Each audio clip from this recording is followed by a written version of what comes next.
Welcome, everyone, to another deep dive into the crossroads of faith, creativity, and controversy.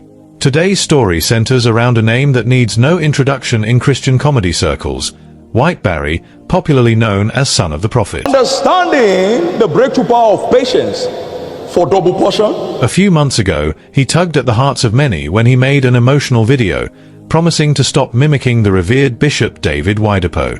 And we thought, well, that chapter was closed. But now, he's back. I hope you guys are studying hard for your exam coming soon. And not just back, but rebranding his mimicry into colorful cartoon animations that have once again stirred the internet. So, we must ask the question. Is this creativity evolving, or has he crossed a sacred line? Is this still comedy, or a cloaked form of mockery? Let's rewind the clock to where this all began.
When you have a pastor and a bishop in the same place, the bishop must do the preaching, he must do the talking, while a small pastor like me will just stay put. White Barry rose to online fame through a unique gift, Children of mine, I give you Bishop and David signature preaching Oyedepo. style of Bishop David Oyedepo, founder of Living Faith Church aka Winners Chapel. He wasn't just funny, he was accurate, and fans began calling him Son of the Prophet. But then came a turning point. In a video that quickly went viral, White Barry appeared before his fans, eyes watery, voice trembling, and said words that shocked his growing audience. I will no longer be mimicking Bishop David Oyedepo. This is the end. That was it. No comedy, no punchlines, no laughter. Just a raw, emotional moment of what appeared to be conviction. He didn't give too many reasons. Some speculated that pressure came from church elders. Others believed it was a personal encounter with God. And some simply felt Give the Lord the biggest sounds of praise in the what world. followed was a wave of support. Church members, Christian influencers, and even fans who weren't necessarily from Living Every Faith man is ordained for a change of decision. story when the time This is comes when no man knows. Is showing reverence. Finally, comedy with conscience. Jacob was on his way For a to the while, house, it looked like and then he White got an encounter Barry from the had Lord. shifted lanes, And he said, possibly "Let's go to preparing for bless me." deeper ministry or other creative expressions. But then, just as the dust began And the to grace of the settle, Lord came upon him a afresh. sudden U-turn. I hope you guys are studying hard for your exam coming soon. Fast forward to now. A new wave of content appears on White Barry's YouTube channel. But this time, it's animated. That's right. Instead of standing before a camera and imitating Bishop Oyedepo, White Barry has now turned his craft into cartoons. Animated characters. The same familiar voice. The same Bishop Oyedepo-style phrases. Even his facial expressions, now drawn, digitized, and dramatized. It's the same voice people used to laugh at, only now it's coming from a cartoon version that mimics the general overseer's mannerisms. Some videos even go as far as replicating old sermons word for word, but adding comedic interruptions, exaggerated gestures, and sometimes unrealistic scenarios. So how are people reacting? As expected, it's a mixed bag. Some fans are cheering. This is genius. He's found a new way to stay funny without being too direct. Animated comedy is the future. But others aren't laughing. Isn't this worse than before? Didn't he say God told him to stop? This is just mockery wrapped in cartoons. And then there's a middle group, confused, unsure of what to believe. Is this still mimicry or just creativity? Should we take offense at a cartoon? More importantly, what changed? Why the sudden return, and in a format that's arguably more detached, yet equally powerful? Was the conviction temporary? Was the initial video a publicity stunt? Or is he just a young man torn between his calling and his craft? We'll explore those questions next in part 2, where we'll unpack the intent versus impact and the spiritual weight of comedy around sacred figures. But for now, let's pause and reflect.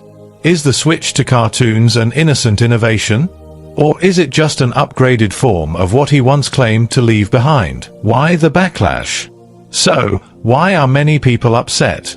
Why did a seemingly harmless cartoon spark such heated reactions?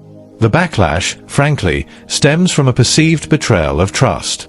When White Barry declared he would stop mimicking Bishop Oyedepo, many saw it as a sign of maturity, honor, or even conviction. His emotional tone gave the impression that he had received a spiritual leading, or at least a personal awakening. Now, when he returns, especially not with regular mimicry but cartoons, some see it as a mockery masked in creativity. This brings us to a bigger question in faith and entertainment. Where is the line between comedy and dishonor? Can you impersonate a spiritual father for laughs and still maintain reverence? It gets even more complicated when we talk about spiritual icons. For many, Bishop David Oyedepo is not just a preacher. He's a father, a generational voice, a vessel of God. So, using him as a character, even in cartoons, feels too casual to some, if not irreverent.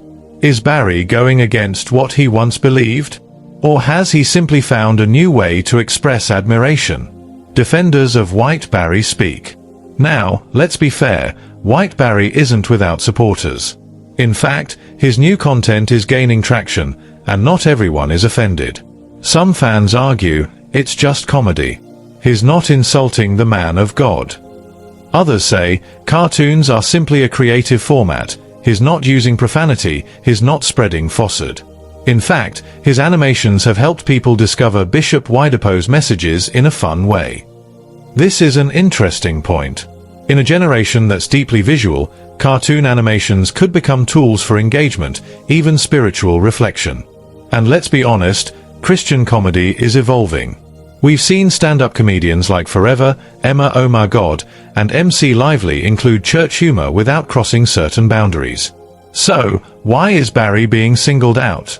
Is it because of his initial decision to stop, which created expectations? Or is it the sacred status of the person he's mimicking? These are the tensions defenders and critics are wrestling with. The deeper implications. Beyond the laughs and views, there's a deeper spiritual dimension to all this. When Barry initially stopped mimicking Bishop Oyedepo, many believed he had a divine prompting or a personal revelation. So his return raises tough questions. Did God change his mind? Was the first conviction just emotional? Or is this disobedience disguised as content creation? For young viewers who follow White Barry, the inconsistency may be confusing. One minute he says, "I won't mimic again," and the next minute, cartoons show up with the familiar "the Lord told me" voice. This leads to another question. What's driving the return? Is it a sudden shift in perspective? Or is it the pressure to remain relevant and keep the views coming? Ministry and media both come with unique challenges. When your audience grows, so does the temptation to entertain rather than edify. But as Christians, we must always check. Is this thing I'm doing drawing people closer to Christ, or just keeping them laughing? So, where do we go from here? White Barry has re-entered the scene, not with his voice, but with animated caricatures of Bishop David Oyedepo. To some, it's brilliant and harmless. To others, it's dishonor dressed in entertainment. But one thing's clear, This conversation isn't just about cartoons. It's about integrity, consistency, and the boundaries of comedy in sacred spaces. So now, we turn to you. Is this creativity or carnality? A new medium or a slippery slope? Let's talk in the comments. Share your thoughts. Do you feel disappointed by White Barry's return? Or do you think people are just overreacting? Don't forget to like, comment, and subscribe. Next video, we're diving into when comedians cross the altar, laughter, limits, and the Lord. Until then, stay blessed and stay discerning. And remember, let all things be done decently and in order. 1 Corinthians 14 verse 40.